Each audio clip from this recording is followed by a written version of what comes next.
You frightened him. Gotta be one of those summers. What is going on around here?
Seems like.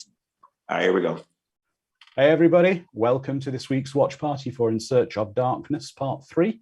My name is Andrew, as always, I'm the host, and I'm joined today by the amazing Jamie Madrox from Twiztid. Jamie, say hello, sir, welcome back. How you doing? Thank you for having me here again. I've brought a friend, Andrew. I see you have, and would you like to introduce your friend? He is the one and only dead man. He reigns from the casket grave. We dug him out this morning. Ladies and gentlemen, Blaze your dead homie. Welcome, sir. Yes, sir. What's Thank up, you. Andrew? Awesome, so awesome to have just you guys here. We're going to watch a great film. I know it's a big favorite of both of yours, especially you, Jamie. You specifically requested this film. And I just want to say to everyone as well, this is our official Halloween watch party, because we know all you guys are going to be at parties, whatever, on the 31st. So we arranged the horror one the week before. So, guys, as I always say, I'm just going to tell everybody where the sync point is for the movie, and we'll have a little chat and then we'll get into it. So the sync point for everyone watching will be when the Universal MCA company logo appears on screen, which is about 5-6 seconds in. So, guys, when did you first see this movie, and what's your sort of passion for it, your love for it? Because it's a Halloween movie, but it's not a Halloween movie. I first seen the movie originally when it came out.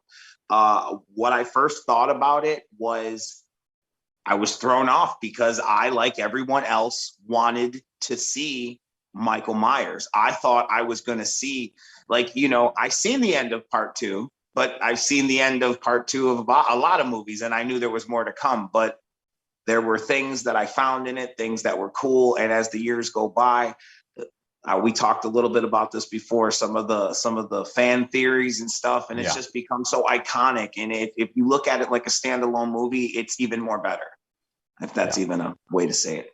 Exactly. What about you, Blaze? Oh man, I mean, I was late to the game on a lot of horror movies. Like I know when I met Madrox and Monoxide and ROC, these guys put me up on a lot of different films that were, that I was just like blown away by. And like one of them, I remember when I actually seen this, it was like a watch party of our own. We were kind of watching multiple Halloweens, you know what I mean? And so it was like the series. And I was so looking forward to, that third, the next night, because the first two, like basically, they take place on one night. So you're like, oh, it's going to happen. You know what I mean? Because when the second movie came out, you're like, oh my God, this is the coolest shit ever. It didn't end. Like, he's there. Now they're at the hospital. So it continues. So when you watch the third, you were automatically looking for that to happen as well. And when it didn't, it was kind of a downer. But then as you get to watch some of it, there are some things, like you said, that start coming to light. You're like, wow, this is really cool. They did some different things, and they were taking it in a different direction, which, I guess made sense in, the idea of what happened to Michael at the end of part 2. So yeah, it was, it was shocking to me the first time I seen it. I was like, holy shit, I did not expect this. And what the hell am I watching? That's what Mustafa Akkad said as well. Oh, guys. Well, let's get ready. We'll give the countdown on 5, 4, 3, 2, 1. Press play. There we You're going to hear that amazing John Carpenter score. John Carpenter is just the master of his scoring his own movies. I agree. And I still think this is slept on, how it does this like kind of digital swipe, like that. That's so cool. That's so now. Again, if history repeats itself and the simpleton text, and it's just so perfect. It's great. This was actually the first Halloween movie I saw. I saw that out of order. Seriously? Yeah. Wow. Yes. So I went into it not really knowing about Michael Myers and all that kind of stuff, because it was shown sort of late night on TV. So I just discovered it because I was too young when this came out. So that's it. That's really cool, to be honest with you. That's really different, because if it were that way, to see it like that, I don't know how I would still.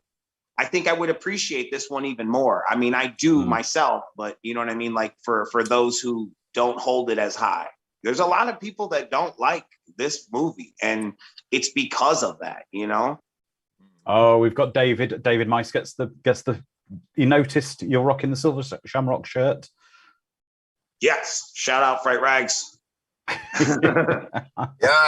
Hell yeah. Ben from Fright Rags is the dude. He makes some of the coolest Halloween garb in the biz. Check him out if you don't know. Man, a name that crossed across that screen, Tom Adkins. Yeah. You want to talk about pure Adkins? That guy is one of the coolest cats in the biz to this day. Had the honor of meeting him. He was so cool. He came to Astronomicon. I can't say enough good stuff about him. He's cool. He doesn't get enough ends too, just like this movie. Oh, definitely. He's really cool. What I would say is, having watched this recently, and for some inexplicable reason, because it came on TV, they had the Brady Bunch reunion series, right? And Tom Adkins in this looks remarkably like Mike Brady in the reunion series with the hair and the mustache. Yes, yeah. So when I was rewatching this today, in my mind, I kept sort of thinking, why's Mike Brady like in the hotel room with that chick? That's a movie I want to see. He is. I'm telling you, that's that 70s style. There's something about it. Oh shit. I just love this. We've got a great question starting off from Sparky John 72 in our audience, which is, would this film have been a hit if it had just been called Season of the Witch and not Halloween 3? My gut says yes. Seriously. Yeah. Because that was its biggest problem. I think, my opinion, was that people had an issue that it didn't have to do with something that they created as a series. Yeah. I think people thought it was a bait and switch kind of thing. Yeah. Yeah, they weren't. I think you're 100% right. They would have accepted it as a standalone for sure if it wasn't the title.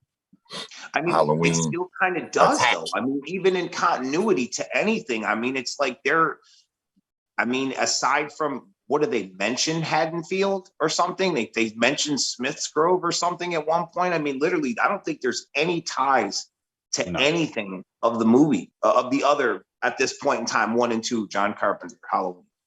No, I mean, this does take place in a very separate universe, if we go talk about universes, etc. As Halloween features in this film as on TV.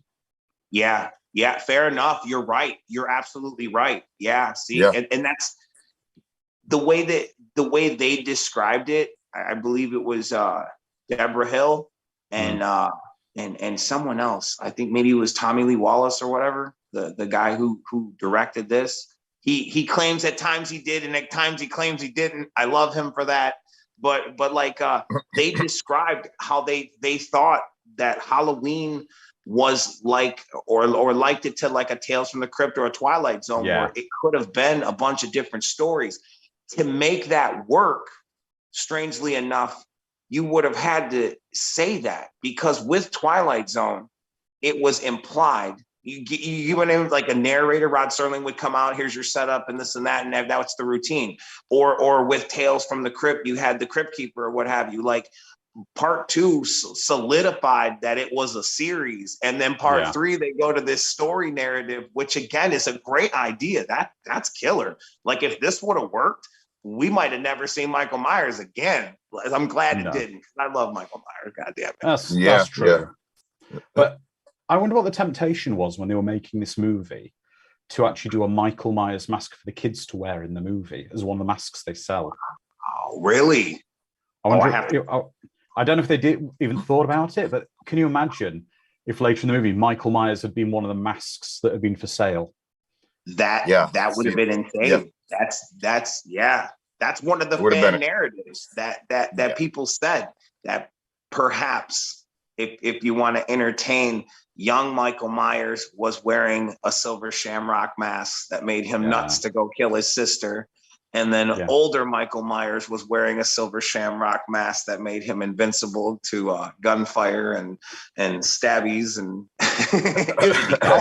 stabbies. We all know Michael was channeling the power of William Shatner from Captain Kirk. Right. All right. Damn it. Call it what it is. Right. The power of Kirk. You know that remember, Kirk could never be hurt, could he? Seriously, right? His Kirk level was off the charts. Yeah, I don't know. So but I kind of as much as that's far-fetched, it's fun, it's playful, it's a way to try to connect something that really doesn't connect, and it's kind of neat if you think about it. I don't know. Is this cult? I don't want to spoil this for anybody. Spoiler alert. Something I will say to everybody, I told Jamie before the watch party, I've been to Stonehenge before, and it is pretty lame. Don't get your hopes up, guys. If you ever think you're going to go there, it's wonderful. Nowadays, you can only get a couple hundred feet away, and you have to pay about $40 on a bus to go near it. I'm so disappointed by that. The first question I asked Andrew was, I'm like, dude, when you like touch the rocks, do you feel magic? Is there like energy pulsating out? He's like, touch them. You can barely see them in pictures. Like, what the hell? Can't throw a baseball to them. You want to talk about a letdown, bag over the head. Like, what the hell? Yeah, but there's a gift shop where you can buy some really bad, and with a little cafe where you can buy some really bad food. Get a killer cup of coffee, I'll tell you what. No, there it is. Really bad. The idea that this song is literally London Bridges is just... It is. It's so silly, and it works, and it's just... I don't know if I love it or hate it. It's like the movie. It strangely works, and it's like, don't hate the game. Just play it and enjoy it, because it's so good. And they literally knew that. They were like, we need something unsuable. That's why there's so much fun in this movie. Oh, definitely. We've got another question here from Carla, one of our producers. Deborah Hill said the theme for Halloween 3 was witchcraft in the computer age. What other 80s horror film also played on this theme? Ooh. 80s and witchcraft. What other I can think of the thing that comes to mind is Videodrome, but I know that's not it. I think I know the one, because I know the movie because I watched it recently. David's got the answer. Is it Evil Speak? Oh wow. That was, I don't know. Clint Howard, I believe, with a computer with Satan. Wow. Okay. Great actor, Clint Howard. He's excellent. I tell you what, he comes from a good... Wait, can I just mention, first of all, Pure Adkins on the screen right now. Yeah. Visiting his ex-wife, is it, in the movie? He's got an ex-wife. He's dating a lady at work. Yep. and I don't know. He's just a man about town. He is a medical man about town. I will say though, his ex-wife does strike me as somewhat of a bitch, and I know everyone says their exes, but later on he's saying things like, "I'm a doctor. I have to go do doctor things, save people's lives." There's a man who's really badly injured. I need to save his life. That's why she's a bitch, because she's like, you know what? Get the fuck out of here. I've heard it all before, Adkins. Yeah. She just schooling him. But I also isn't that Annie Brackett? Might be. I'm sure our chat will inform me in just a moment. Yep, I think, and it's supposed to be the dude's wife in real life. It's the director, Tommy Lee Wallace's wife. But yeah, I swear that's Annie Brackett.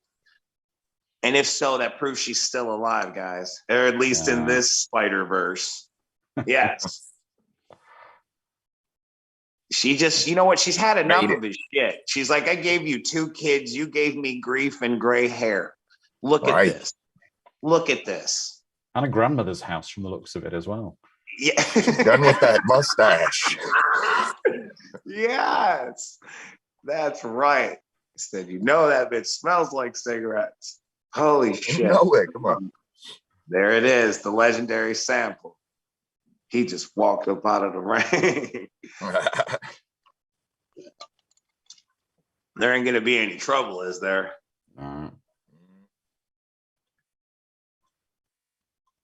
It's a good setup, though. It's like, it's actually terrifying. Like, why would you be that passionate about that? You know what I mean? Yeah.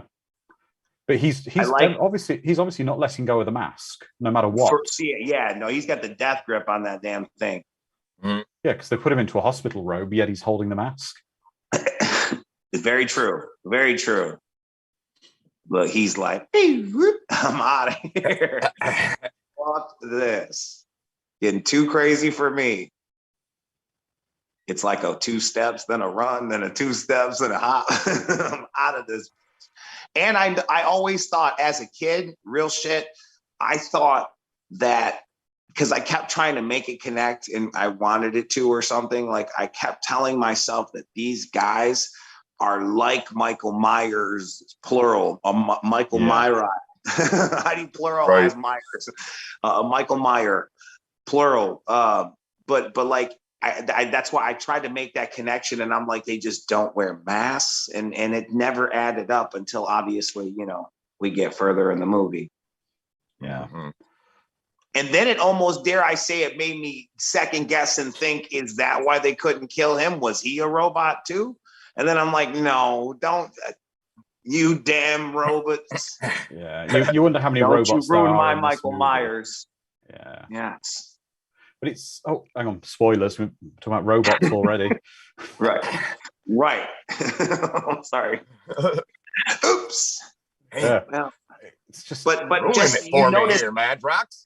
Because, well, no, hold on a second, because I think I could be wrong on this. I don't know, but I know that if it was a lot of the same people, chances are one of those people walking around is Dick Warlock. So there's a Michael Myers presence and esque in the way that these gentlemen are moving, which is kind of like that. Like, just because he's got, dress shoes on and some slacks, he's got that step, Yeah. And he's got his driving gloves as well. Yes, he is. Look at that. That's that walk. Yeah. Very creepy. And plus the here we go. Come on. I don't even want to say room 13 as well, unlucky for some. Of course. Right. And then that was like a buzzkill when you seen his face and you were like, oh, it's just some random guy. But then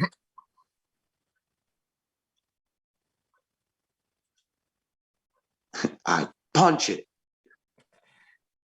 You're like, he's gonna Miyagi him? What's he doing? Yeah, I thought he was gonna sort of tweak his nose. right. Like, what the fuck is going on? But the brute strength that it would take to do that, that's some Michael Myers shit. You know what I mean? And you're like, wow, wait a minute. So what kind of people are these motherfuckers? Yeah, it's almost inhuman strength. Right. Yeah. Yeah. Like a Meyer. Now, if he would have took the look at, and that's gangster too. Let me wipe these gloves off on this pull curtain. I don't get no blood on this $400 suit. I've got another question here from Carla in our community, which is, how do you guys feel about the kills in this movie? They're different to a typical slasher film. I think that's kind of cool myself. I agree. Yeah. I think it is fun because it's like there's only so many times it's always going to be about the blood and guts. Yeah. And if I could be wrong, no, I probably would be wrong if I said there was no blood, because they said the same thing about the OG Halloween and Halloween 2. There was a little more in 2, obviously, than there was in 1. But most of what you see in this, I don't think it will be blood. No. You know what I mean? So that's even refreshing and different in the same kind of a horror movie setting. Oh, without a doubt. This is just, I just love this steady cam work, sort of chasing him through the hospital, and then he drives off in a dread. Wow. Look at that. Yep. And then it's like, oh, wait a minute. Damn, what the hell are these guys? Like, and then you're like, are they aliens? You know what I mean? It's like, right. John Carpenter, man. Or should I say Deborah Hill? I mean, truthfully,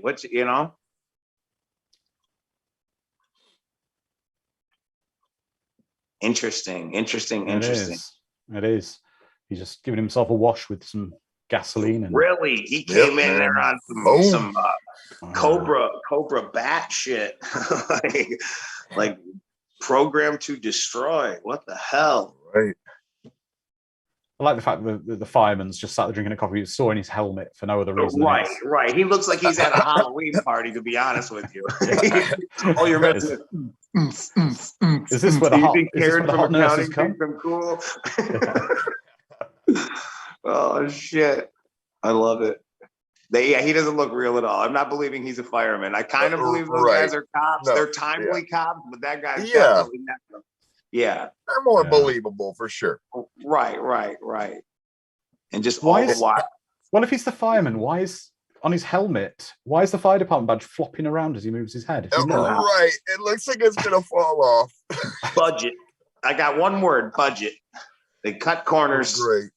Some squares turned into circles. Things happen. They've got a mental ward in the hospital, and he's just some crazy guy likes to dress as a fireman. Right. Oh yeah, it's very official. He has the FD, so it's definitely fire department. Oh shit! There it is. Right. The first time you seeing it. Yep. He's one of those guys where he calls somebody and he's like, "Give me everything you know about a silver shamrock," and he just knows. I got to know what's up. I mean, he is. You can just tell. He's concerned. You can tell. He's very concerned. He said, "How dare you come in my hospital on my watch?" Right. He brushes that mustache every day. Yeah. So this is being investigated by, I'm assuming, the city police, who are in black, and then the sheriff's department are there as well. Yep. So you can imagine behind the scenes, off camera, there's some kind of a jurisdiction war going on. Fair enough. And that guy, I don't know why, but that guy, the cop right there that's talking to her, he gives like Friday the 13th vibes. Like I remember him in one of the movies. I don't know why. Playing that same role as just this cop who's always concerned and confused. I really don't know. Here he is. Look. Right, here he is. Just tell me if it's a look. Tell me if you know him. Right. He looks like Beetlejuice. I can't tell. Right. What the hell is happening? Yeah, they hired the guys to show. He's got his own uniform and it's cheap. He just brings his own costume to set with him. I mean, yeah, right. You just show up in your own clothes. They said, I swear they said Rick Ashley did that as well in his video shoot. They had a low budget, so he showed up with his own clothes. So that's why kids were wearing blazers and collared shirts the whole year. Facts. Damn it. Immediately he sprung. You can say it's because he wants to do the right thing, but I think there's a different kind of look in that Adkins eye. The look in that eye is that's a fine woman. Oh yeah, he knew. He knew. Yeah, he's seen it. Just gas in the web. Tights. Oh, that's a good bit of trivia, Carla. You can hear the dialogue right now. You know, somebody owes him, he owes her dates, or there's some sort of sheet. There's an owing system. You owe me dinner and drinks or some shit. He gets around. This is the coroner's office now we're talking about. Oh yeah, there's not a woman in the hospital he hasn't had a relationship. He doesn't with know. That he doesn't know very, very well. He's had a working relationship and a working relationship. Yeah. Right. He knows them very exclusively. Yes. Extensively. Pardon me, a different E word. Extensively. Not exclusively. Extensively. Yes. Yeah. Look at, here it comes. You owe me one, man. Later, bitch. What's this going on? Yeah. He's out like you pimp. God damn it, Mr. Atkins. Have some respect for these ladies in the streets. Look at this. Look at this relationship. There's no cheek kissing on the job. No. We need to talk to HQ immediately, guys. Right, that's right. HR, HR department. I feel comfortable working here. You know, Miss Yovan's kissing everybody in the playhouse, you guys. Ah, shit. Oh, and here we are. Wow. Straight to work, right to the bar. Oh, yes. Smoky. Very smoky. Yeah.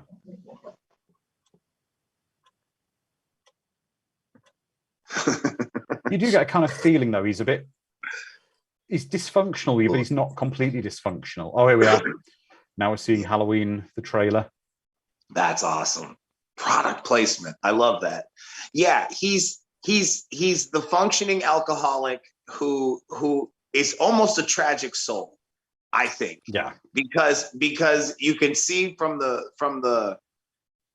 what we've seen in what is this? Not even 20-some minutes of material. He's already exclusively, extensively with 3-4 different women. So he's very much a ladies' man who I feel can't get it right. And that is the drawback. Or is he living his best life? I mean, you could be right. Yeah, I don't know. I figured if he was living his best life, he man. Well, I guess he's working his way through. He's he's trying to find it. Let's just all agree. He's trying to find his best life. But he's 22, right? 23 here. 22. You know what? 22. Not a chance. She might be 22. We need a Google check to know how old was he when this was filmed. I'm sure that as soon as you say it, our amazing Discord community will give me that answer. All right, fair enough. About 60 seconds, I will know. I'd be very curious to know that. And thank you to whoever's looking for it. That's very fresh because there's something about him.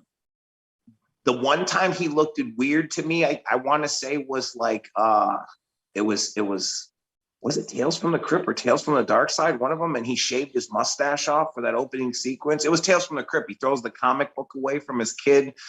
It's so weird. He's got he's been this guy in like a bunch of movies, and that's why I love him. He's just so rad. He just every movie. In The Fog, he's the same guy. It's like he's Dr. Chalice, but now he's just I love it. Here we go. He was about Sharon in our community said he was about 48 years old. Okay. Right on. Thank you, Sharon. I was 22 years off. Yeah. Right. But sorry, a little bit more. But probably playing characters in their late 30s, early 40s. I'm assuming is what this character. What I would say is this looks like the really lame toy shop your parents might take you to. Mm-hmm. Yeah. When you wanted to go Toys R Us and they took you to that instead. This is that lame hardware shop in town that's got like 3 masks. Is it one aisle of toys? Yeah, hell yeah. There's a wiffle ball bat. Now get your shit and get out. You want milk, a wiffle ball bat, and a mask. Now go. That's it. Hell yeah. You get a piece of gum. Not get nothing else. Get out. Yeah, we had chemists like that in the UK where they'd have like the chemist, the pharmacy, and then it would have like some really crappy wooden toys that no one wanted, and they had a section of candy with sweets there, and it'd be sweets you didn't want. We're like, oh, I want a barley chew. You know, it's like, what am I, like 80 years old? You know, old. You're like said no one ever in the world. No one ever told that. Yes. See, that stinks. You're like, you guys never have anything good here. I hate coming here. I know stores like that.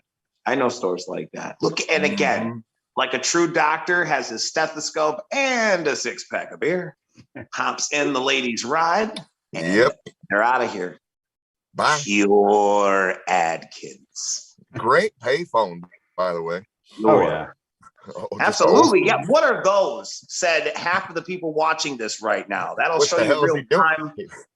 They're like, what are those little buttons on the TVs and why are they so boxy looking? Again, time machines in these vintage films, ladies and gentlemen. I thought that was a microwave, Madrox.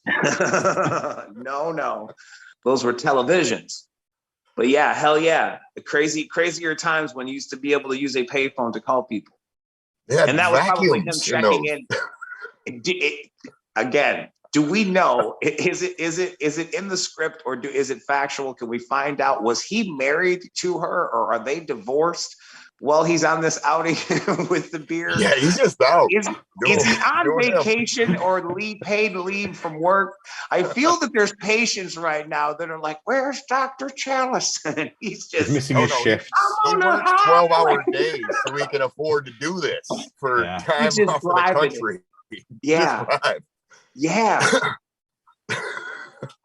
I don't know, man. I love his job flexibility. That's all I'm saying. That's all I'm saying. And I hope all his patients are very well cared for. It is absolutely. Carla has confirmed he was divorced. He was divorced. So okay, all right. Thanks. Okay. I appreciate that. So now at least I know that that's why maybe she came off as a bitch, and as that was noted, and maybe that's where she's had enough of his shit. Yeah. And maybe when they were married, he was going out with 6-packs and random women from the hospital. And this doesn't seem like his first time, so I think you have a point. Yeah, I think you have a very, very valid point. Fun fact: I believe I own this very said Regal here at one time. Yeah. Remember that 81 Regal, that blue? Yeah, I had a blue one. Yeah, man, that's a pretty car too. Yeah. Notice the surveillance cameras. And at the time, that was high tech. That's probably looks like crap now. That's some Radio Shack shit you can get at the store now or whatever. But at the time, that was some high-end shit. The first rain, that goes down, man. You see how it was moving on its own without a guy? Wow. Yeah. Like, wow, that was big deal shit. And if you notice, neither of them are wearing their seatbelts. No. Why would they? They're driving with open beers. They got road beers. What do you think the Sixer was for? It's a 2-hour drive. What do you think you're going to drink yourself? Oh, God. I love it. They threw all caution to the wind on this one. I'm telling you. That's why I love it. It's so good. Here we go. We've got Embry says the idea of having to remember a phone number and find a payphone now is so alien. That's true. For real. Seriously. Right. You barely remember your own number. If someone says, hey, what's your number? Or you call me. And they're like, oh, what's your number? And you're like, wait, let me look inside my phone. Because why would you know? Yeah. Right. Hey, let me just text you. Right. And I like how although they are actors portraying characters, their characters immediately started acting like they were together to not seem suspicious. Yeah. I like that. That's like breaking the third wall. They're acting while acting. That's the only thing I would say here is if you listen to Mr. Rafferty, the actor who played him is from New York. And when I rewatched this the other day, his accent changes from Northern Irish to Southern Irish to Northern Irish, and then to a bit Scottish at one point. His accent doesn't quite stay there. Oh shit! I love that. That's great. Holy shit! That is. See, we can tell stuff like that over here as well. Yeah, right. You throw like a Southern one, and then you go all the way hardcore Boston back into something New York. Yeah, you can tell the difference here. Yeah, hell yeah. Look at that slow cruise. God, that is slow, isn't it? That's funeral speed. Right. Yeah. You just said, taking pictures. What got going on in there? What is his name? I'm trying to think. Colonel Cochran? Is that what it is? Colonel Cochran? That's the guy. That's the main guy. Now what I want to ask, again, spoiler alert, Conrad, is are we connecting this Colonel Cochran to Thorne, or is it just a loose witchy kind of Maybe it's not a cult, maybe it is kind of deal. Because those we'll get there, but there's some dedication. There's some dedication. That's all I'm saying. She's rocking the 80s Jane Fonda jumpsuit there. Is, dude. That is serious right there. She is. Their kid's a little asshole. They are the greatest family ever. I swear. Get out of the way. Give me my damn bike. She's a super time party gal. He's all business and trying to make it work. They brought the kids. It's a shit show. Look, he almost got hit. No cares. She is the strong woman of the movie. Yeah. She's like, get out of my way, dickhead. The fuck? Who is this lady? If the shit goes down, hanging out with her. Right.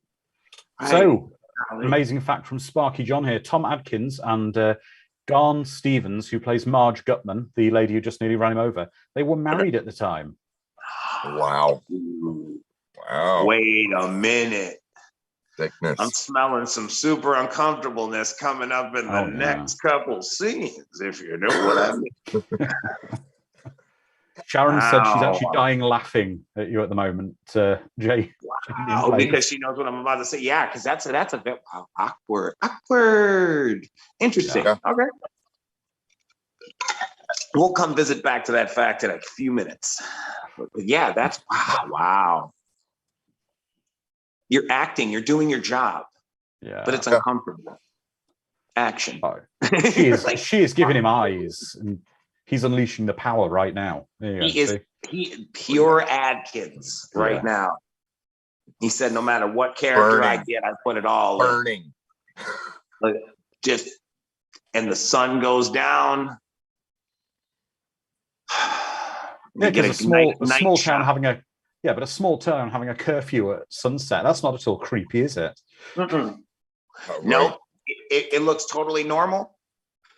And also all of the cameras and the horns and just everybody locking it down. Look, get your shit, get your cat, get it in the house. It's about to be bad. Like what do we not know about this place? Turn your light on. I knew it was too perfect. Yeah. So Sharon says she's fallen for the charm of the Adkins. She has, but she's only human. Right? I mean, let's be honest. We are always human. I've got to say something, Jamie. I mean, you've met him. You've met the man in person. It must have taken all your strength not to succumb to his power. I'll tell you what. No, he's a pure gentleman. No, but yeah, I tell you what. He exudes every character that you've ever seen him in. It's him, and it's fucking great. And he was just a total cool guy. And of course, they put me on the spot, and they're like, he's the reason we brought you here because he's a super fan. And I'm just like, dude, I love you, dude. Oh, you're in so many cool movies, and I feel like I don't think I said that, but I totally feel like he's like one of those unsung guys. Like, I don't feel he got the accolades that he should have gotten for the big roles that he played in some of the most important movies to the culture. Yeah. So, but yeah, absolute hunk. Absolute hunk. Still mustache. Still, he can still full mustache. Full mustache. The comment from the chat at the moment is ladies love the Adkins diet. Yeah, right. And he should have shirts for that. Whoever's management over there, let's get on that. Ladies love Adkins. I'm telling you. Yeah, as a young lad coming up, us guys could learn a lot from Adkins. Maybe lower the neckline a little, more taco hair, little taco meat sprinkled around, a little jewelry. Collar, man. Big push through mustache, big Tom Selleck mustache. Very right. No other facial hair, just the mustache and then the hair, and then you're good. You got to turn up though. Turn up that collar. You know, it's got to. If you're out there, if you're out there on the prowl. This is good dialogue here because this is where we find out that there's some shit going on in this town and not everybody's down with this guy here. Yeah. Mm-hmm.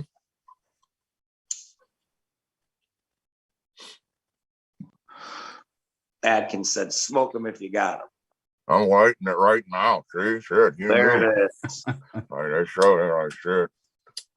See, and that's creepy too because it's implying that all that shit you've seen wasn't just for show. There are literally eyes and ears everywhere in this facility. Mm-hmm. I mean, it's not quite the same, but it is similar. Near where I live in the UK, I live in a place called Wales, and we have a lot of communities built around sort of steelworks and mines around here, and literally the whole city, well, the whole town exists because of that company that used to be there. So everyone was employed by it, and they pretty much had carte blanche to do what they wanted in those towns historically. That's awesome, though. That's like with the coal mining and all that other stuff. It was just kind of like that. There's a general store, and the people lived in the community, and it makes sense. Like, it do the makes same stuff sense. out here. Yeah, we got what? Like, where I live now, it used to be a big car plant. And like same type of stuff. So the city was built around it, seems like, or the township. So you get a community that lives there and actually works there, lives there, eats there, grows there, raises families. So it's part. So you could see how that, like he's saying, that power would be like, oh, well, lights out at this time or curfew at this time or something, and be more like that. That's different. Inside. And you better be too. Better be in bed, sleep, nighttime. Like, wait, what? Yeah. Go to bed. Wait, I'm not tired. Go to sleep. I said go to sleep. And see, and here it is. You just I'm not sure. Is this the kind first of time cheese whiz. Right. I was gonna say, is this the first time we see more than one? There's Dick Warlock. Get your screen time. He's like, I've always played a guy with a mask on. They're gonna see this. Drink it in, ladies and gentlemen. Oh yeah. There all of it. But see, and that didn't even look like that. That didn't look like blood. It's but it would have been, right? Seemed, if they were planning to kill him, it just seems a bit of an excessive way to kill him. I was going to say, was that the first time that we see two of them on a screen at the same time? Because we've been seeing them in ones. Yeah. So that kind of shows, I guess it kind of, at this point, really implies that there's like an army of these motherfuckers. Because we've already seen one of them, kill himself, and then, another one, and then now these two. So there's a bunch of them. Which kind of kills my whole what I wanted it to be when I was a kid, that maybe he's a Michael Myers. Yeah. Yeah. Well, plural, right? So you knew it was different by that point, for sure. For sure. And we're saying, do they ever explain how? Do they ever explain how these people are made or powered? No, they just kind of exist. Yeah, right. That's a very I get what you're saying too, because I'm like, because some of them would quote unquote have more unique functioning. The person that's sewing later on, it's a repeat, it's a loop. You know what I mean? But if you're walking, talking, that's something else. I can barely fly a droid or what's a drone, whatever, you know what I mean? It's like that. So if they were maybe, okay. Wow. I'm having little epiphanies over here. Maybe it was the witchcraft. Maybe it was the puppeteer. Do you know what I'm going to go for? Something about this movie. I'm going to put a theory out there now. Kill it. What is they say it's a cult, but also people believe Stonehenge was connected with aliens. What if alien cult, alien robots? That's where the advanced technology comes from. Wow. I mean, shit. Interesting. That's deep. That's deep. Because we see some quite advanced technology in several areas of this movie. And and they're claiming that they're getting the energy from those things. So it's in theory cult-like activity praying to a entity that could be of alien. That's interesting. That's not half bad. I like that. That's actually kind of. Here's where we find out that they're robots. Too bad. Here's where we find out they're goddamn robots. She said there's nothing in there but robots. Nothing. They're goddamn walking, talking robots. They're programmed. They're puppets, or they're programmed or something. Oh shit! And here comes that awkwardness we were talking about a little bit earlier. That lady that's in the next room, hanging out with that tag. That's his real life wife. And this is room 13. And he's yeah. and he'll be like, I've just got to he's reshoot this scene several times. No, And you're gonna have to right. go They're like, home we just on this can't one. get it right. Could you frame that up one more time? She's just in the back of the seething. Like, I think you got it, Right. director. No, we need it one more time. Come back. Can we get that again? His mustachio wasn't close enough. Can we get another light on that mustache? I really need it to pop. It's not doing anything for me. The Like, broom up geez, on the please. top. Right.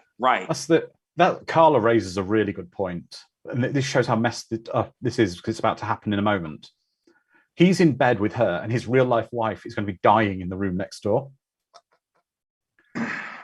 He signed up for this gig, and What it then is, so did she. No, And she that did. is a You're right. They Sound, both will, did. and mind, ladies He and was like, gentlemen, I'm gonna both keep of them an signed. eye on you. I'm gonna be there the whole time until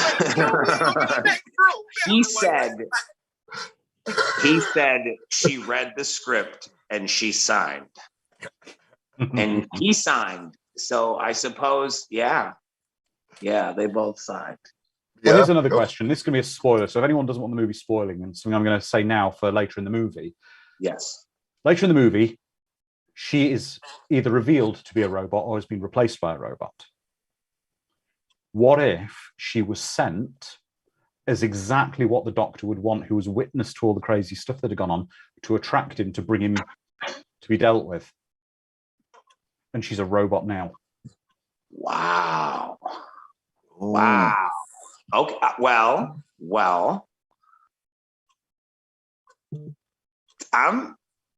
What? She has to be real at some point in time in order to be dude's daughter. That's the only part. How do we know she's his daughter? At what point does he confirm that's his daughter? Fair enough. Oh, you have me then. All right, then that's fine. Yeah, she's a goddamn robot too then. But robots programmed for extra activities. Yeah.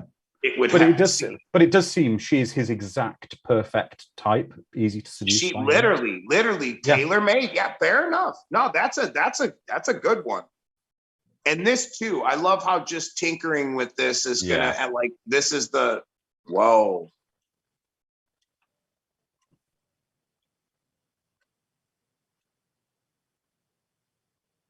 He was like, I didn't hear a thing. Come on, let's do this. Look at that hamburger meat. She said kisses. Give her some kisses. Oh man, and that's good too. This is where it got me. I was like, why would that happen? Yeah. And I'm like, just to add further. This is why I think it's almost like some kind of alien technology or something. I don't understand why snakes and things would start crawling out of a person. It's like insects and vermin and things of that nature. And it's like would be what is it? What's it called? Pestilence or pestilence. There you go. Thank you. Yeah. Bible stuff. Yeah. And Chris said that was way more of the Adkins that he wanted to see. Way too much. Sorry. Way too much Adkins right there. Did he just dick and denim? He did. I was gonna say, for the Roadhouse fans out there, not only Patrick Swayze puts his pants on with no underwear, right. Clearly Tom Adkins does as well. Well, Tom did it These first. are movie facts. If you want to be a badass, I guess you don't wear underwear. I don't know how that works out for you. Jesus. Either you're kicking some ass or you're running from something. Oh my God, right. You're just quickly on the go. Like, I can't believe that I can't be in that much of a rush that I don't have time for underwear. I'm sorry. I'm making a little more extra time for underwear. Right. Maybe it's just me. Anyway, This is where we see this is creepy. Everyone else is like, where the hell are the ambulance and everything? And they're like, oh, don't worry. He has the greatest people. You need not worry. The way he talks in all the tone like this in every scene he's in. It's kind of weird. Didn't they say that they tried to get him? Or no, it wasn't him. It was Christopher Lloyd or someone they were trying to get to be Loomis originally. It was this guy's like has like like he's really famous though. Like he's a big actor for something. Like them getting him for this role was a big deal. I thought. Daniel O'Hillery. He's actually an Irish actor. He's a real Irish actor because he most famously played the old man in the RoboCop movies in the first two. Okay, see, that's what I'm saying. This was a big deal for him. I remember that, or for them rather. You know, like holy shit, like got him, and he played it.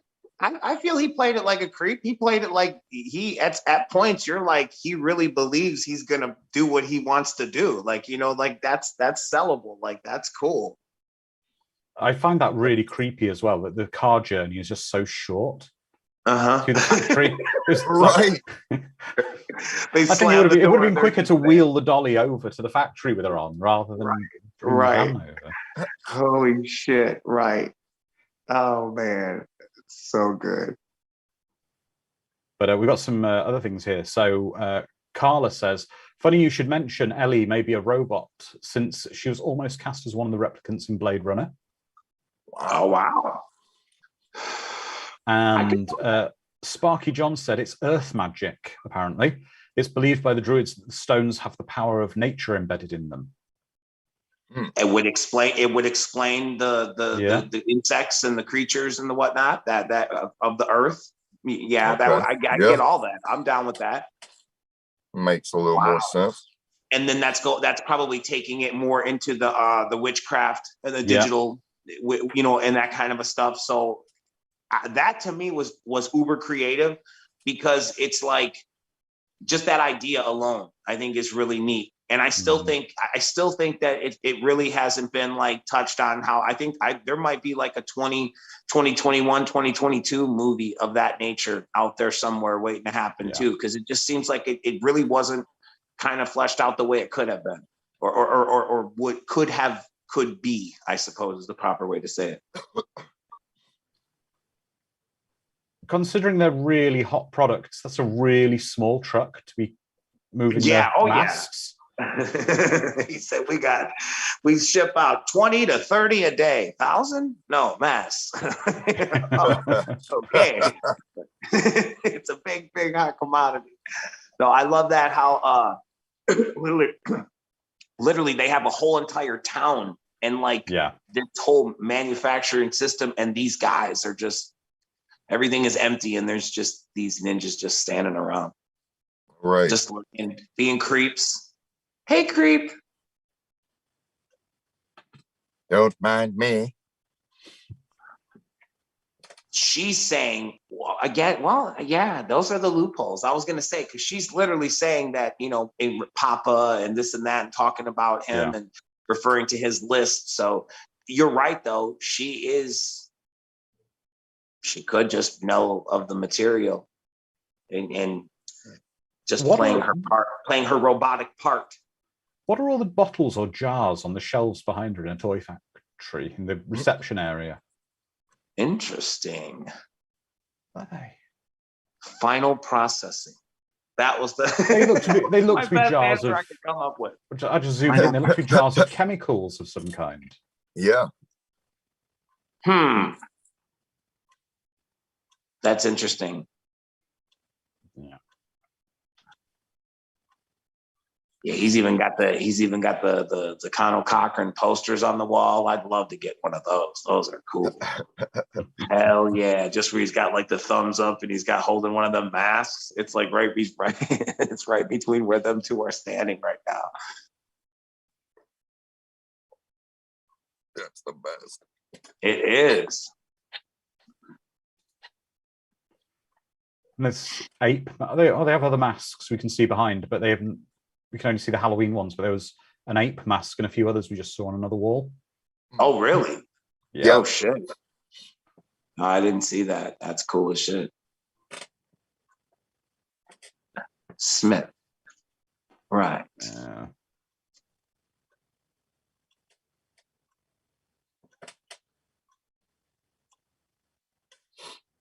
And maybe that's another reason why too, because he just comes off as like Knight Rider or Tom Selleck or somebody where he's like this 80s like TV star, and like even when they're in here, like he's trying to be a sleuth and he's like dipping behind shit trying to look and see. But it's just great. I think that I think that might be why.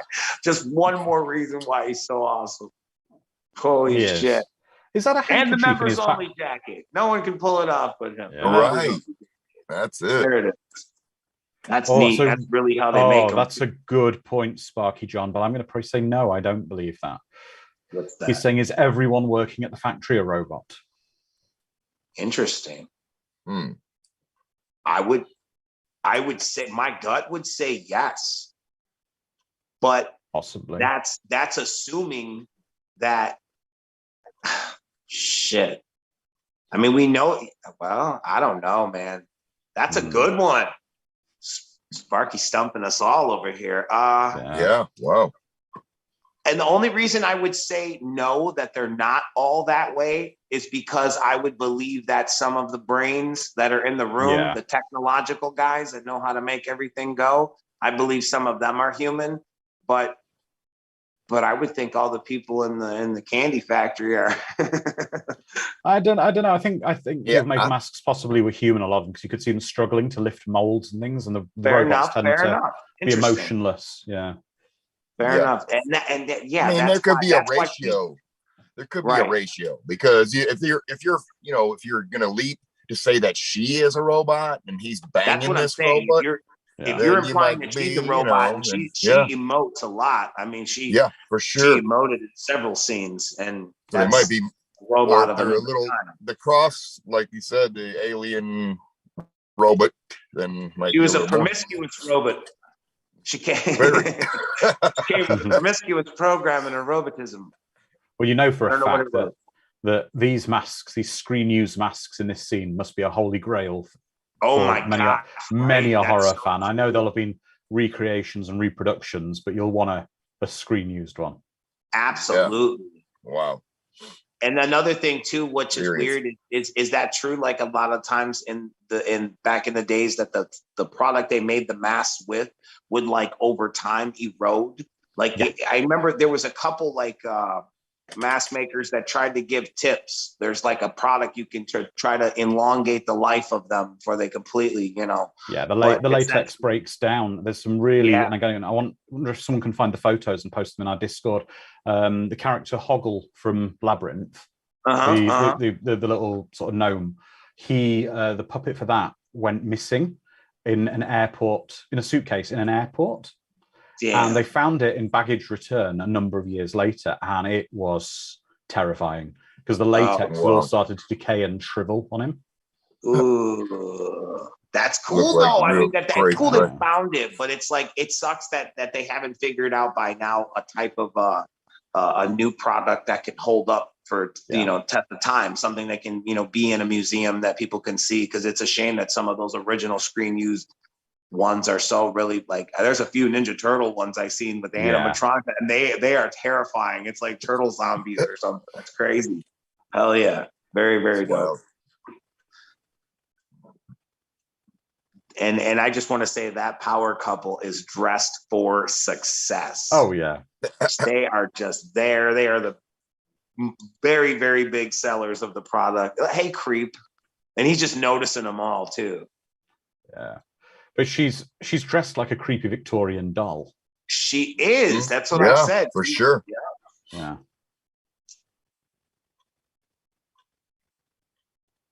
They just they're the greatest. I bet you Wardrobe had a fun time just getting their collection together, I'm sure. Hey, creep. That was cool though. I like that shot and that shot as well, because you can't see their faces. It's creepier when you don't see their faces, because the face, like, it just kind of like humanizes them. Yeah. Don't go in there. But literally, he's standing like Michael Myers. Like, oh, that walk wasn't Michael Myers. That was quick. Yeah. Trade secrets. What a goofball. I love it. He plays it up so well.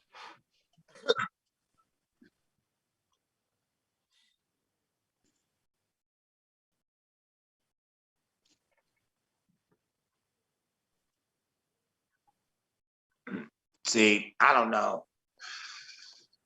But that is, that's got me going still, as if she was a robot or not. I'm like, I don't know. She's way too, just she's in this moment and she's pissed and emotional and yeah. But later when we see that, it's like that's what we really need to pay attention to. And I'm really gonna watch it like a hawk is when the time lapse happens where they could swap her out. They could. I just wonder if she's been sent to try and find out what he knows. No, agreed. Because that was my next question too. It's like, what would be so special about him? And it's like, well, clearly, what did that guy tell him? And it's like that could fuck everything up, Like that's a great angle. I like that a lot.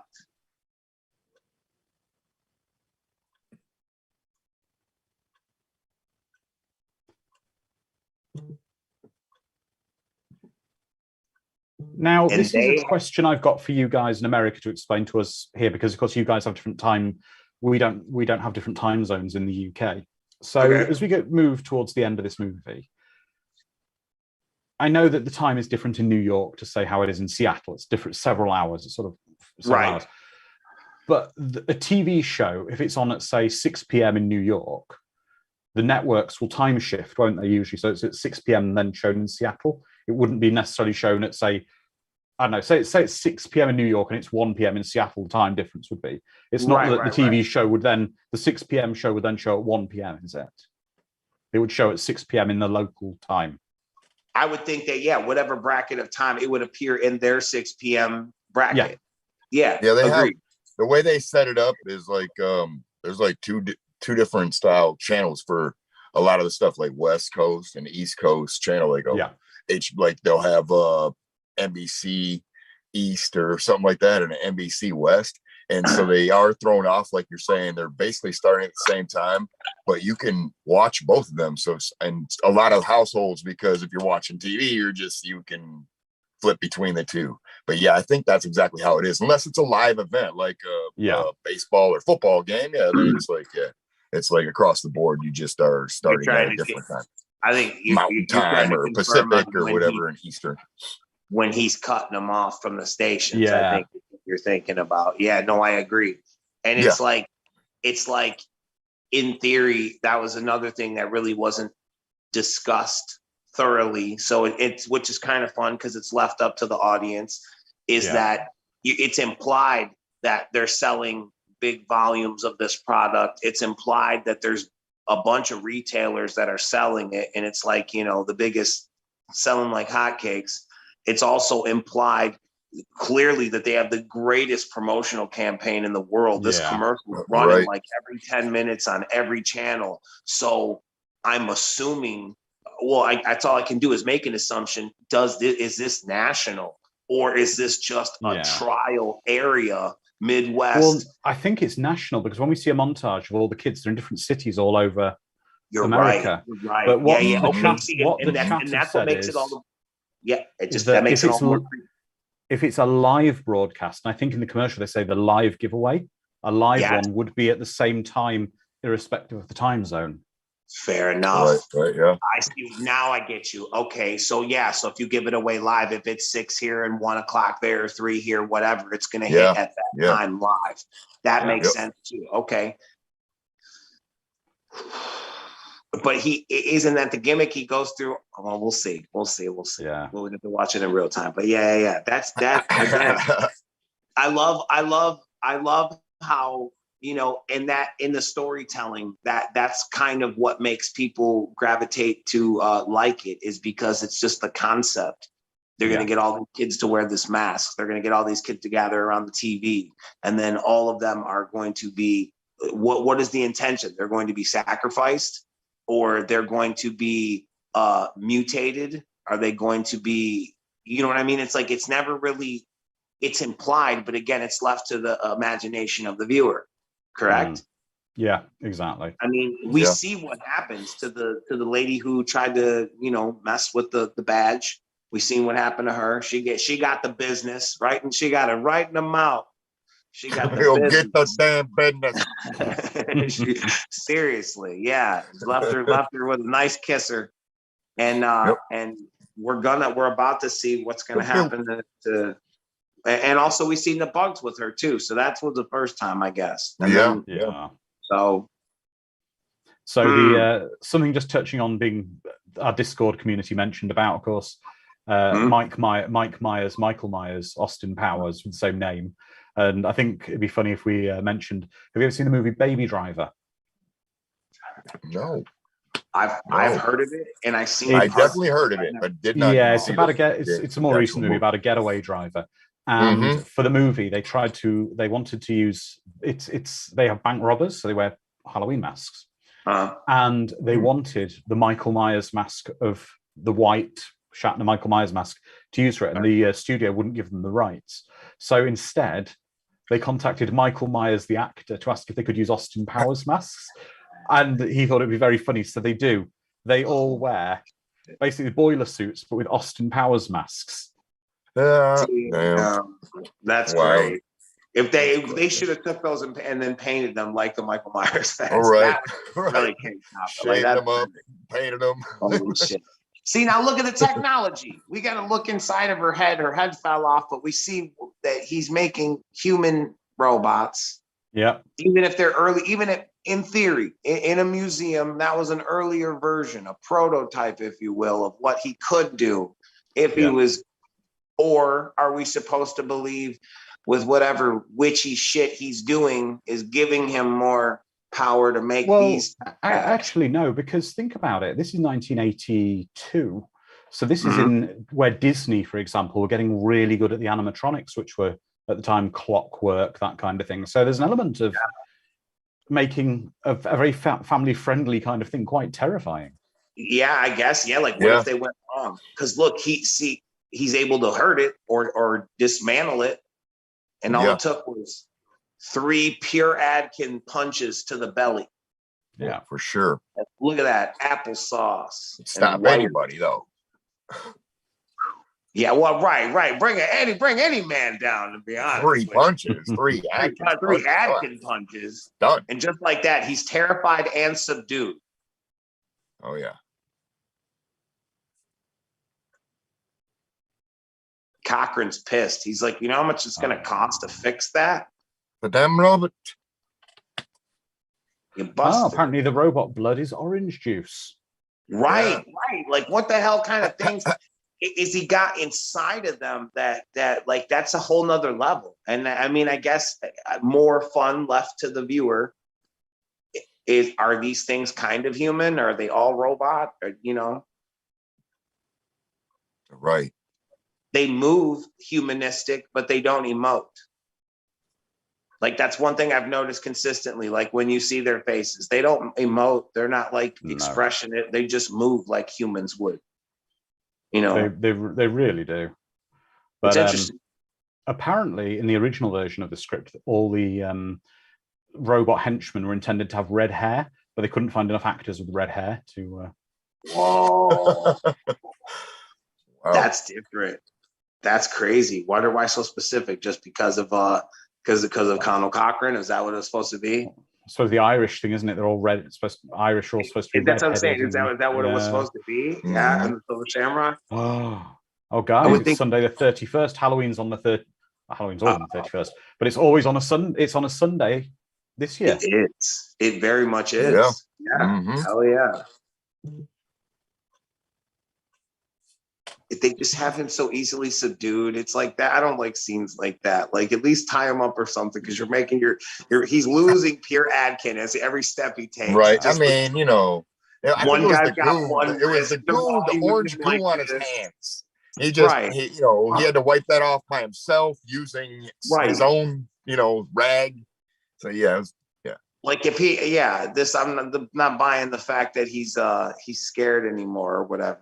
Like, they should have him subdued. He should be trying to kick ass right now. Yeah, there's no effort for him to even escape. He's just going along with it. He's literally He's just literally walking with them to try to find out everything he can, hoping that there's some rich dialogue, some elevator talk or something. You see final processing, you probably would have maybe threw a punch before there. You get into that part. Final processing is very important.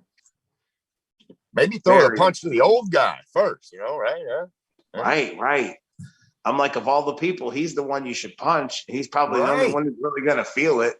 Right. That's some really bad planning. So you go down for an age in an elevator, and then you still got another sort of 3 flights of stairs to go down. Right. Somebody sold that elevator plan really short, or wanted to make this place look like it was fucking deep. We're gonna in pay the to earth. dig down there, but we're not paying to dig further down there. Right, No, right. They're actually really cheap, and the elevator's only gone down 1 floor. It just moves really slowly from that 1 floor. That's it too. Yeah. And see, and they have some sort of this shit in my mind as a kid. This was like, holy shit. They're like, because you at this point you've seen what Poltergeist.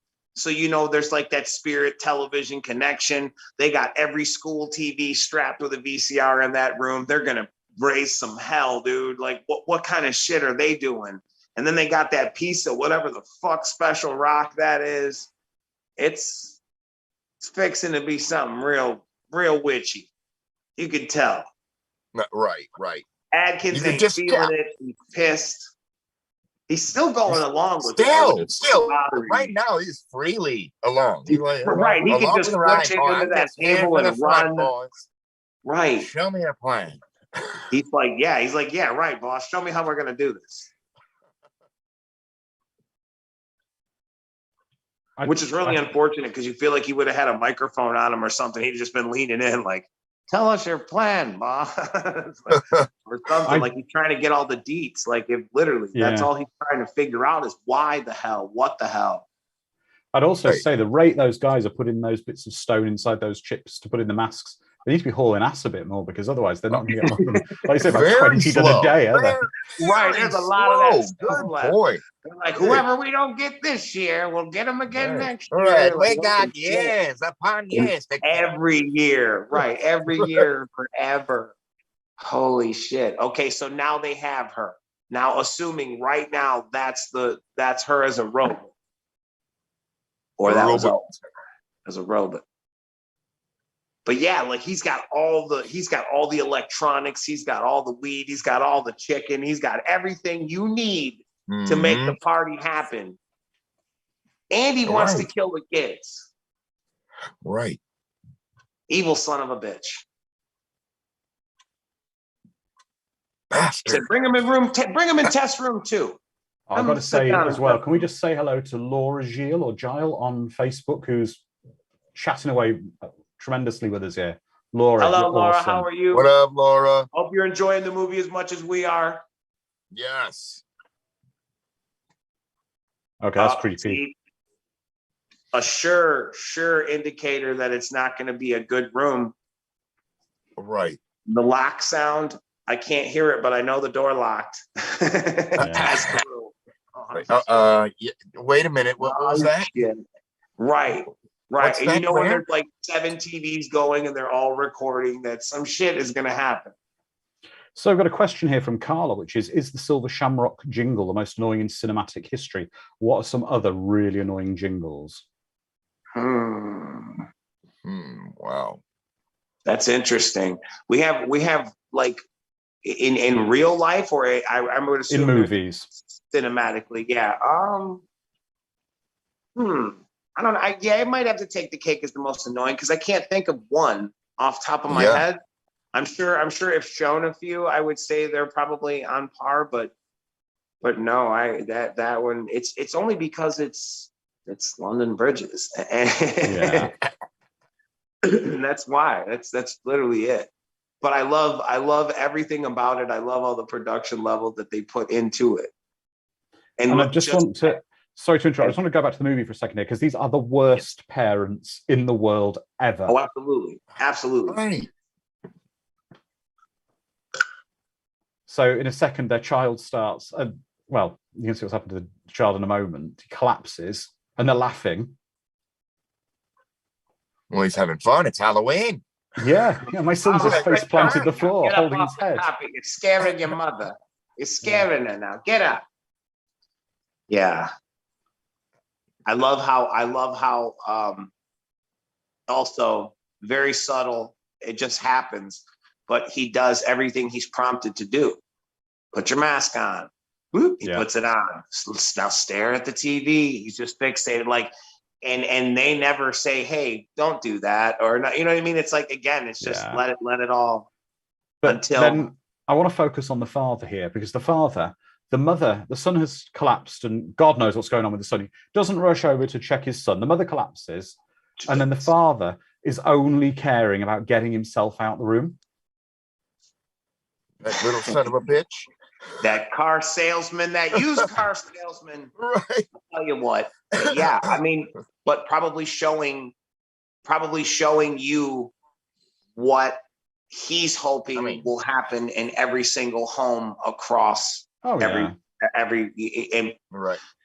He's there were snakes and bugs all over. I just ran, you know. I tried to get the Look, he's hell got out the of matching, the belt matched the shoes, though. I just wanted to say that was so stylish. And he got bit by the snake. So it's implying that these creatures will then kill the parents.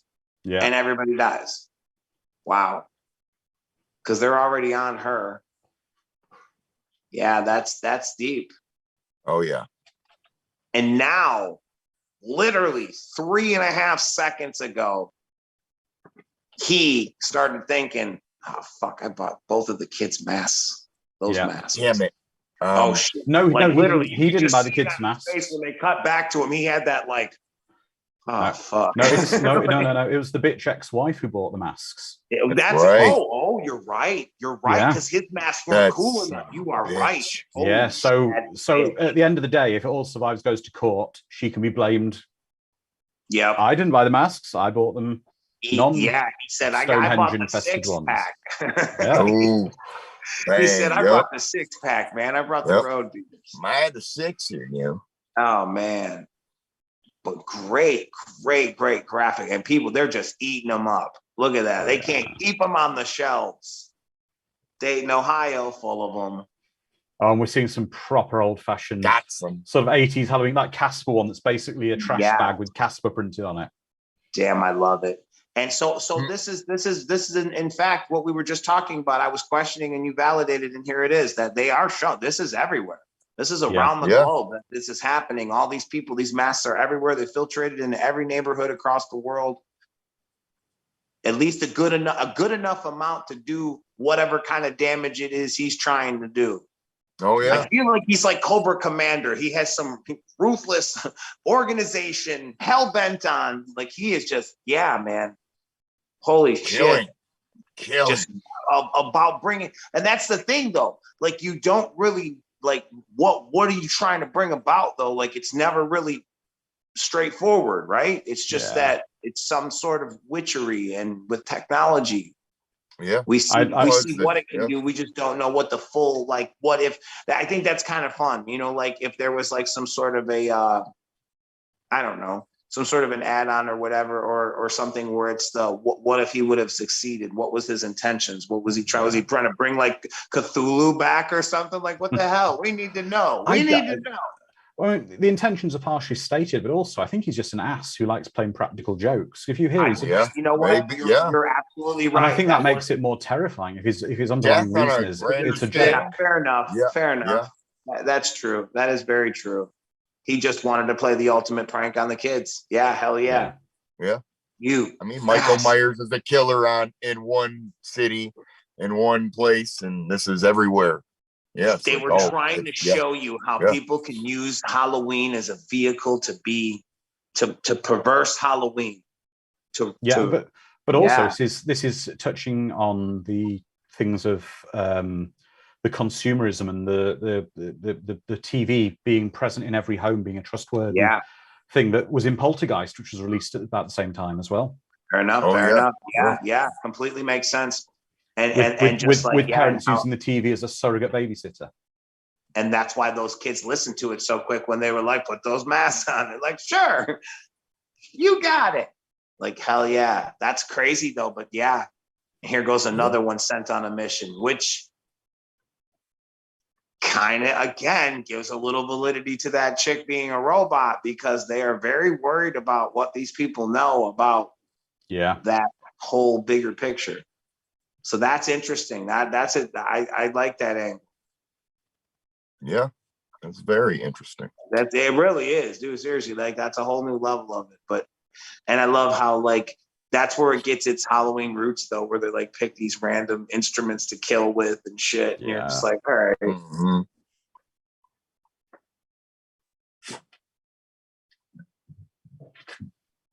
The only thing I would say is she works in the autopsy sort of department of the hospital.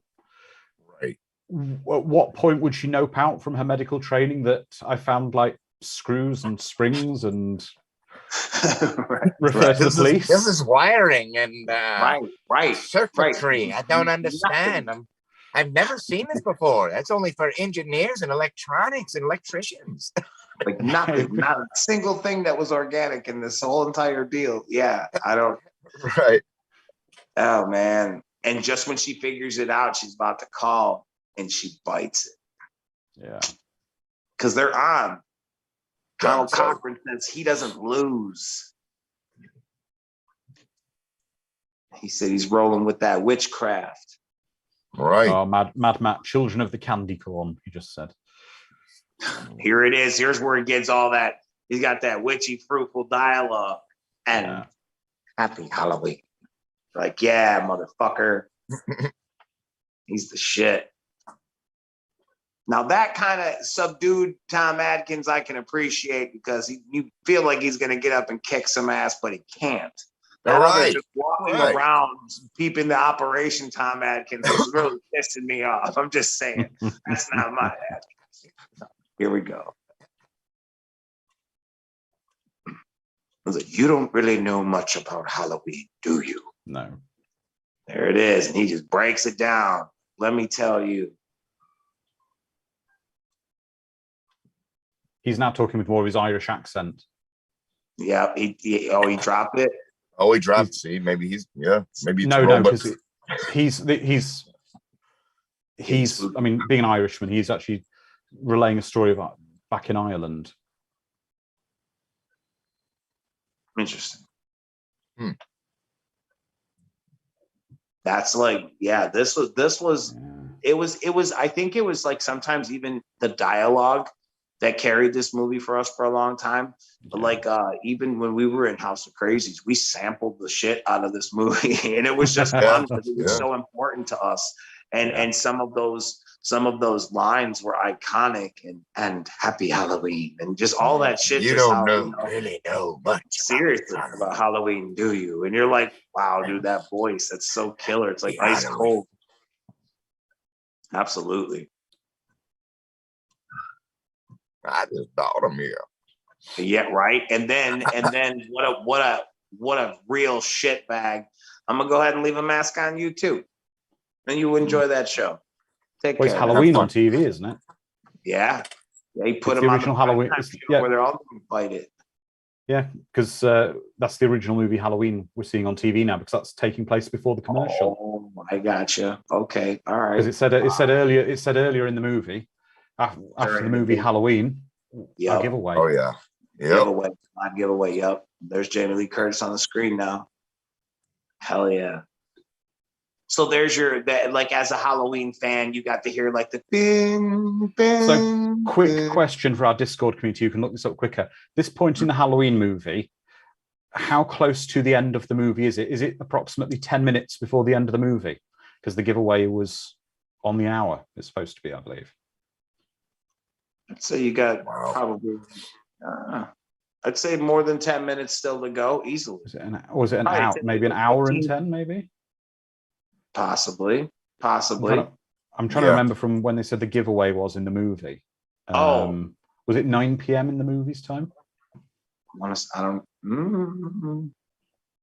Shit, I don't know. There's a lot of people typing in our community. I'm sure I was going to say they're going to have somebody. They get to hear it. I got mine on the. Right. Here he goes. Pure Adkins slips out of it like a trooper. Show you why. They're saying it's about right. There's about 15 to 20 minutes left in the movie. Okay. He said MacGyver, Michael Knight, they got nothing on me. Exactly. Watch this. He said, I'll show you Tom Selleck how to wear a members only coat. and pull. Got them everything shoulder with a pads, pulse. 80 shoulder pads in that thing too. You can see them. Hell yeah. Hell yeah. Just look at, damn, he had a knife. He is a guy's guy. Look at him. Here it goes. He said, first thing, get this off of me. Yep.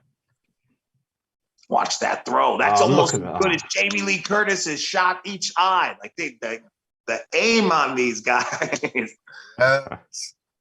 To be a storyteller is a beautiful thing because you get to be the ultimate creator of how it goes. And that was just genius. I want him to throw the mask and it goes on the camera. First Perfectly. time, first the time. right way round Great. as well. Right. I just picture everyone online trying to flip a fucking water bottle over and make it land perfectly 9 billion times. Pure Adkins over here tosses it like it's nothing. Sinks it. First time, no sweat. That's Done. very cool from Carla in our community. Another stylistic reference to the original film is found in the scene where he tosses the mask over the security camera, making the image on the monitor seem to be peering through the eye holes. This is a nod to the scene in which a young Michael Myers murders his sister while wearing a clown mask in the original movie. That was very cool. That was very cool. Hell yeah. Yeah. Super duper awesome. And I seen that too, because it's only really seen on the monitor when the guy was looking at it, looking through it or whatever. That was really cool. All up in the air duct vents, getting his Bruce Willis on there.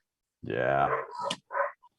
Maybe I need to get one for this Christmas. Have you seen the Die Hard Christmas ornament you can get of the little Bruce Willis inside the yes. tucked Tom Adkins? Get one of them, but put Tom Adkins' picture in it instead. Yes. Yes, that's great. Yeah. And the horror community rejoices. Yes, hell yeah. Put me down for two. I need one to rock and one to stock. Absolutely. Great. Holy shit. I just love it because he's just like, I'm getting the fuck up out of here. And I want to say that, look at that. He's such an action star. He said Seagal took all my roles.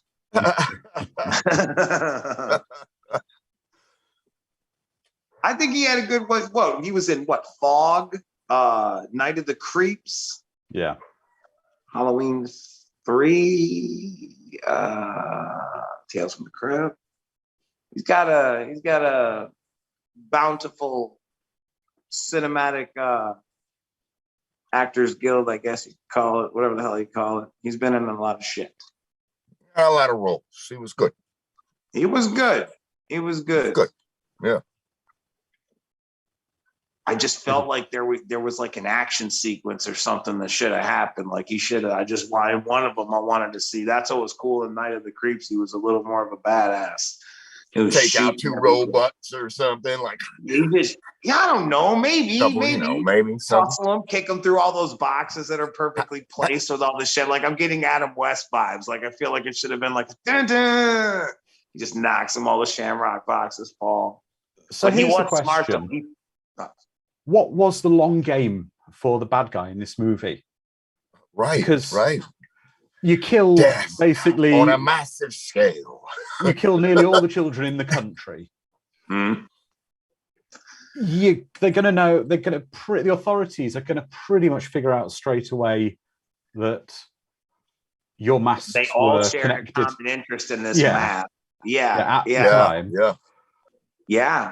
I mean, and that's what I'm saying. That's why, to me, I get it, and you're right. He does literally say that the ultimate prank on the children. So literally, it's just on some because I can type shit. But you're right, because it's like it seems like in nowadays time standards, you know what I mean? Like it would be easily foiled quick, right, straight away. You know what I mean? Well, it's not just it's foiled. I'm saying are the repercussions after the fact of it. I mean.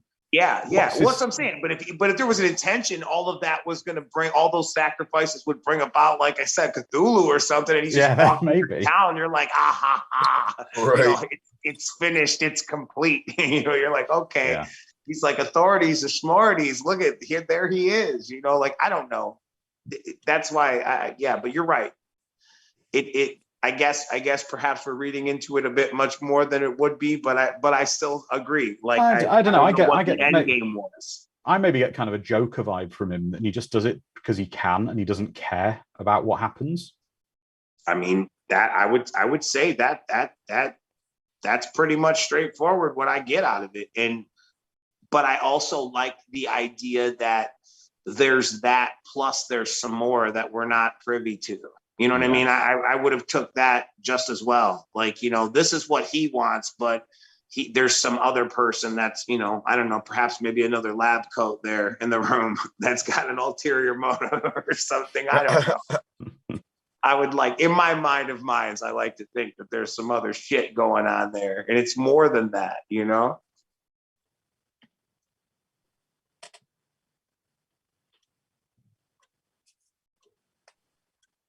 Hannah Rose Artist says, young chick under 30 here. I wasn't sure at first, but between the badass action scenes, the MacGyvering, and the complimentary bare ass shot, I have to say that Adkins has won me over. He's so underrated. There it is. There it is. I mean, come on. They knew what they were doing. Winning. Holy shit. Oh, man. He just figured it out. They also seem to have a lot of unsold masks, like a lot of overstock. Yeah. It's like, well, we better keep some aside for next year. Yeah. I'm ready. Yeah. Holy shit. Prank number 2, like he's gonna get to that part, I guess. Yup. See, and that's the thing. I'm supposed to be paying attention to her mannerisms as she's sleuthing through this place with him, and it just seems like she's just, you know, she's on the little tag along or whatever. But she's not spoken to him since he collected her. Aha. Oh, okay.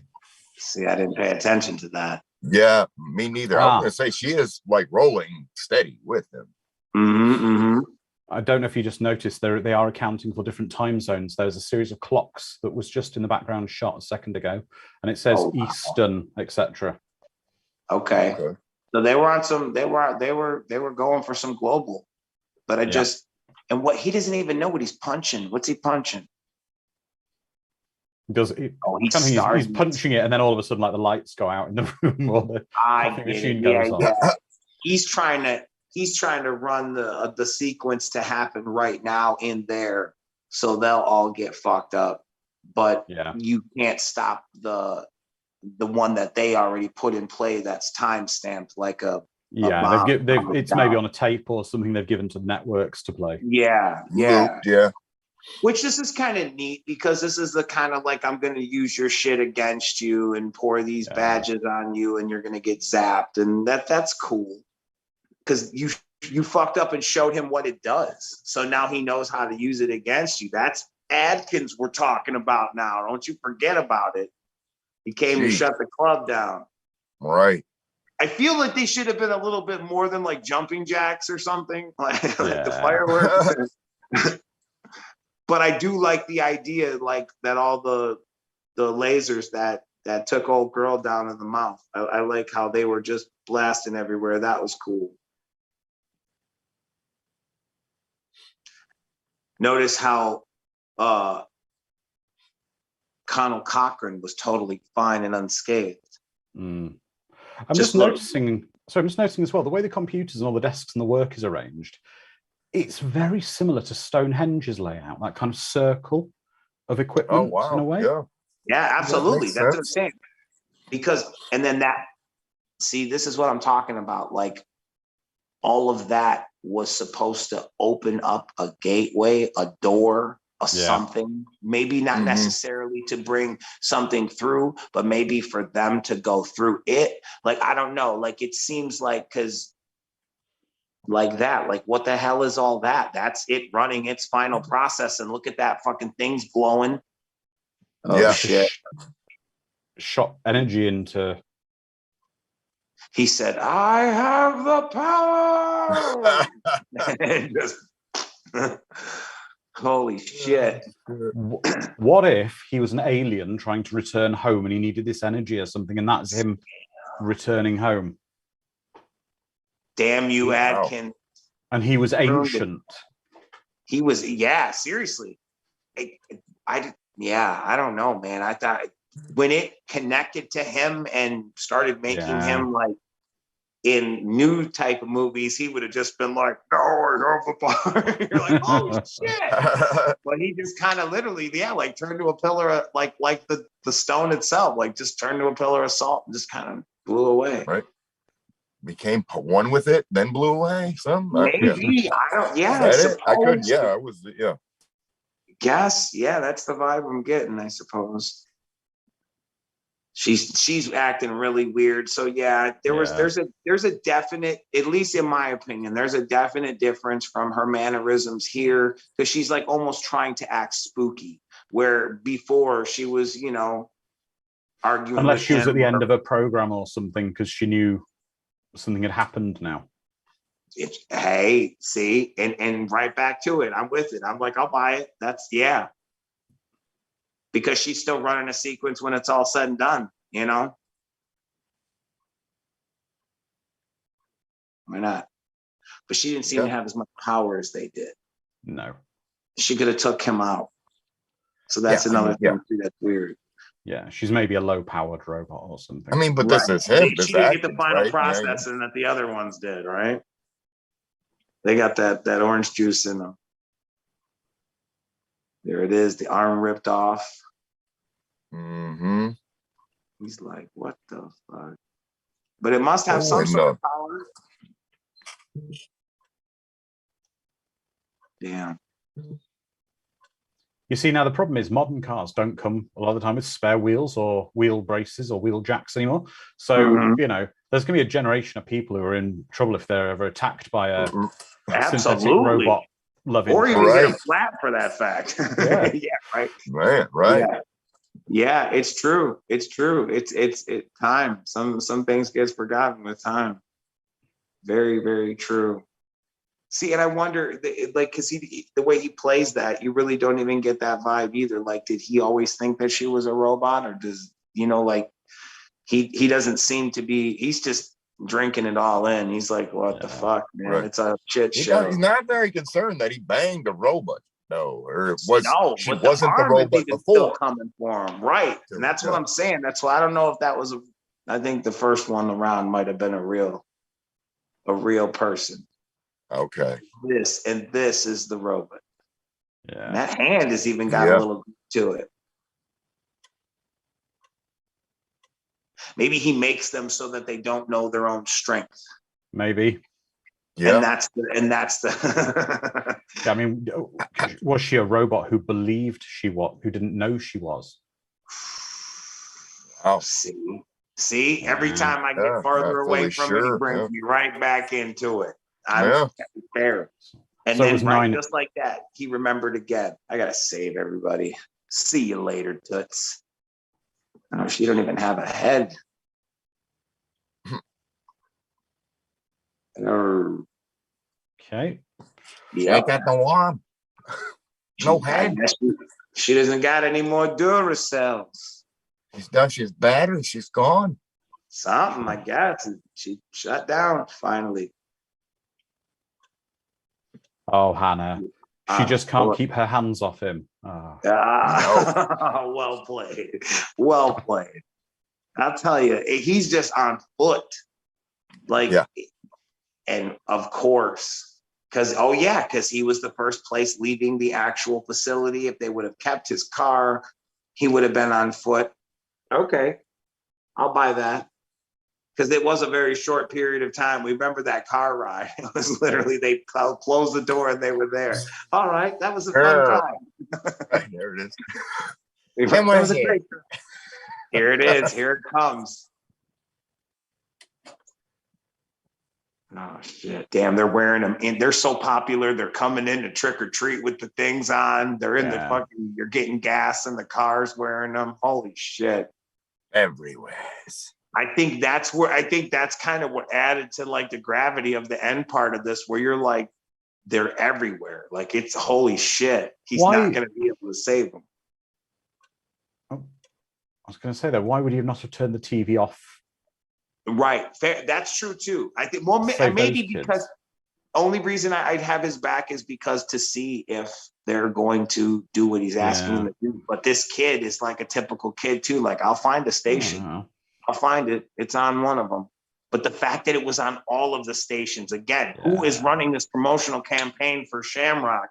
They have got a lot of money they've pumped in. There is a lot of yes, indeed. Right. Holy shit. Everywhere. Everywhere. And that's it, to assume that a couple of them got zapped. There it is. Okay.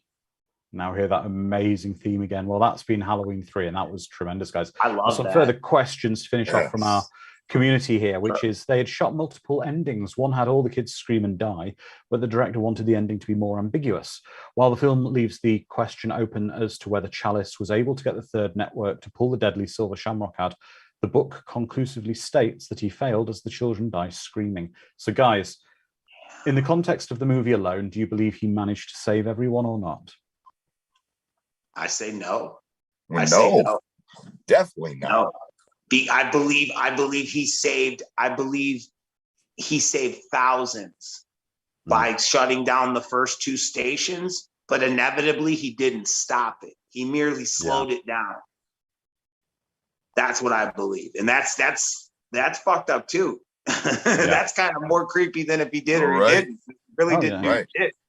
I mean, you could have kids in different rooms in the house wearing the masks on different TVs. Exactly. Yeah, you shut down the station that they were watching in the living room, but the ones in the bedroom still. Yeah, like wow, dude, that's intense, and that makes it kind of more creepy too. When it, again, I don't think enough people understand that.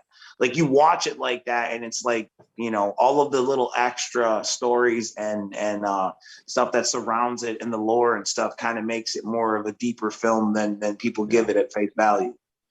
Well, that's a great movie. So I'm going to give you guys a couple, before we move on to other stuff. So give me, Jamie first, give me your thoughts on this movie. Sum it up. All right. I will say that you have a man, dare I say it, a very talented, skillful man who is a doctor and a ladies' man who is on a mission who is unsuspectedly on a mission to save a lot of kids unsuccessfully. And then you have another man who is hell-bent on pulling the ultimate prank on kids everywhere in a very witchy, technological kind of way. And thankfully, he was taken down. He was stopped. Even though people were lost, thankfully he was taken down, because if he would have succeeded, dare I think what he would have done next. Okay. There it is. Blaze, your summary of the movie or your feelings about it? Oh, I mean, yeah, I think that's what I would take, is that it was 100%. It was a man who, I don't know if he was quite a man. I believe that you're getting, you know, through talking through this movie, they have laid some very good points here, and the alien connection or possible with the witchcraft might be one of the best that I've heard. And seeing, you know, just fully taking it in one more time, seeing it, that's what it looked like, because he didn't care about a second prank. He was only there for the ultimate prank, which was the one. And like I said, it was just death all over. He had no real nothing to gain from it. He was on his way out anyway, because he was already had his robot army, and they were all easily either turned into robots, because if she was not a robot and she became a robot, that was very, very fast, you know, snap of the finger type, it seemed like. And so yeah, that's like the best. That's probably the best summary that I can see. And like, yeah, he said there was a very Steven Seagal-esque Adkins out there doing his best to try to stop exactly what was happening, like death on Halloween, one of your favorite days of the year. Now there's death everywhere, and it's always it was good scares in there. And I think they went about what they were trying to do with the original Halloween, where they were trying to give you scares without like the blood and gore, and that's where they I think they changed it up. Well, let's do them as robots then, and we can change the stuff, the innards, anything. As you can see, it's like storming out here, and I have the greatest power, so my lights are going on and off. And I don't know if that's because we're watching True this professional, movie. sir. True professional. Oh, that's it. Well, I'm going to give the final word on a theory to the movie to Sparky John here, which is if he failed, pest control is going to be very busy. So what if the main bad guy, it was all a scam because he owns a pest control company, he's got shares in it? Oh man, there it is. Yeah, I will clap for that. That one was even more. That is very thought out. Yeah, Yes, okay. right. The symmetry of the computer machines when it did that, how it illuminated the stone they were chipping away to make the tags on the masks. The way that it did that line of a beam, whether he was supposed to stand there or not, makes me ask that question. But the fact that all of that did that the way that it did makes me believe that there was more stuff that we don't know. I wonder if that was covered in the book. I'll have to do my own little research on to find out more, because I always want to know. And it's fun talking about stuff like this with like-minded people who enjoy it. So it's fun to see other theories and other things that I miss out on that you guys pick up on, and vice versa. So hell yeah. I've got to say though, guys, thank you for joining me today. It's been absolutely amazing. Thank you, Jamie. Thank you, Blaze. I want to hand over to you guys for a second, because I understand you've got something really exciting next week. Oh yeah. All right. Yeah. Our Halloween show on Devil's Night at St. Andrews Hall, legendary St. Andrews Hall in Detroit, Michigan. It is us, Non-Point, Dropout Kings, Alazuli Lou, Blaze Your Dead Homie is in a band called Drive By. They will be performing, and also Monoxide and myself as Twiztid will be performing as well with Blaze, playing some old classics and some fun selections, bringing in the holiday as only we can. Tickets are available now if you want to participate in the festivities. Hope to see you there. Thank you as always, Andrew, for having us. We appreciate you, man, just including us in it, and again, making us part of the horror community. We love that shit. Thank you, Andrew. You guys are more than welcome. You've been tremendous. So, thank you. Thank you guys. As you know, you've got open invites. Whenever you want to come back, just drop us a mail.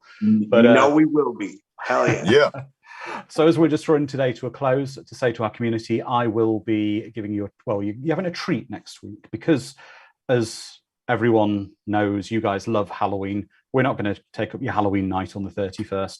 Horror gets an extra watch party on the Saturday. So if you're in America, it's it's sort of lunchtime when we do them for you guys. Same time in the UK. And we are going to be doing Lost Boys on Saturday night, the 30th. And then we have a sci-fi watch party for the sci-fi community on the Sunday as normal. And it will be Galaxy of Terror. So a bit of a horror sci-fi, so that's going to be very cool. Hell yeah, definitely one to look forward to. Holy shit. Exactly. I wish I could come to your gig, guys, but I'm a few thousand miles away. But sometime you will I will be there in spirit. You will be up here with the theories you have put down today. You will be around. We will be back. Blew my mind, Andrew. Blew my mind. Yeah, dude. Hell yeah. Well, let's draw tonight to a close, guys, and say bye-bye to the audience. So everyone take care, be safe, and we'll see you in 6 days and then in 7 days. So bye-bye. Peace. Peace.